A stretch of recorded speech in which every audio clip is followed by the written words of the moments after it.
Sekarang ini transaksi digital sedang ramai-ramainya terjadi di masyarakat kita. Bahkan, di awal tahun 2020, We Are Social melaporkan Indonesia memiliki proporsi konsumen digital terbesar sedunia. Pemerintah sendiri pun juga gencar memberdayakan masyarakat untuk bisa bertransaksi secara digital, khususnya pelaku UMKM. Bahkan, 6 juta UMKM ditargetkan bisa go digital di tahun 2021 ini. Namun, tidak hanya mengikuti tren konsumen, transaksi digital pada UMKM sebenarnya bisa memberikan berbagai keuntungan lain, mulai dari mengurangi potensi tengkulak mempermainkan harga, sampai memberdayakan kaum perempuan.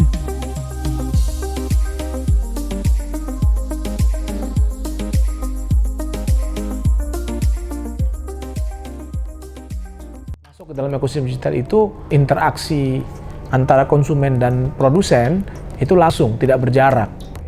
Di Indonesia, interaksi antara konsumen dan produsen UMKM memang seringkali masih diperantarai berbagai pihak, seperti agen dan tengkulak, yang menyebabkan harga jual produk UMKM menjadi mahal di tangan konsumen. Sebagai contoh, adalah komoditas cabai.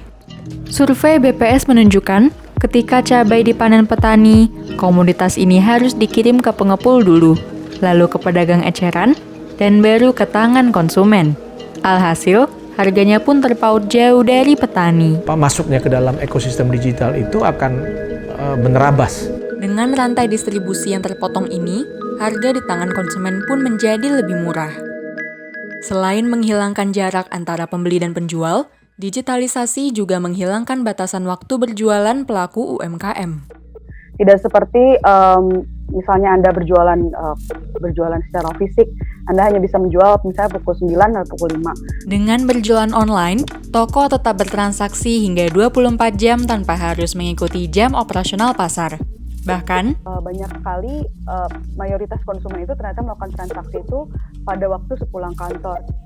Benar saja, data menunjukkan transaksi online di Indonesia masih berada di atas rata-rata pada malam hari, bahkan sampai jam 11 malam. Kesempatan inilah yang bisa dimanfaatkan UMKM ketika go online.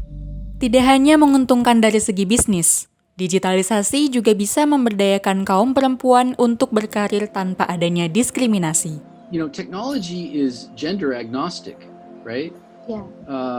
You can have a woman or a girl or whatever, who writes code or builds a website or whatever, and nobody knows it was a guy or a girl, right? Pelaku-pelaku UMKM kita itu sebagian besar adalah perempuan. Betul saja.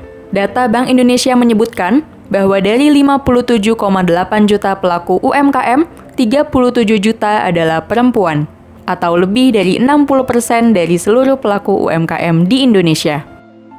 Teknologi digital ini bahkan mampu membantu perempuan berwirausaha sembari mengerjakan peran gandanya sebagai seorang ibu. Yang paling sederhana saja, ya, mereka menggunakan Facebook dalam berdagang, Instagram dalam berdagang, itu bisa dilakukan di mana saja.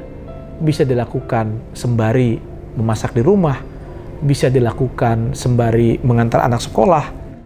Dari tadi kita telah membicarakan keuntungan UMKM dari memanfaatkan teknologi digital. Namun, kita belum memberikan bukti seorang pelaku UMKM yang sukses berkat digitalisasi. Dan, gadis inilah buktinya. Cek. Ini adalah Jessica, salah satu pemilik toko sembako di Tangerang yang berhasil mengintegrasikan bisnisnya dengan e-commerce dan sosial media. Pendapatan itu naiknya bisa 2-3 kali lipat dari sebelum kita online.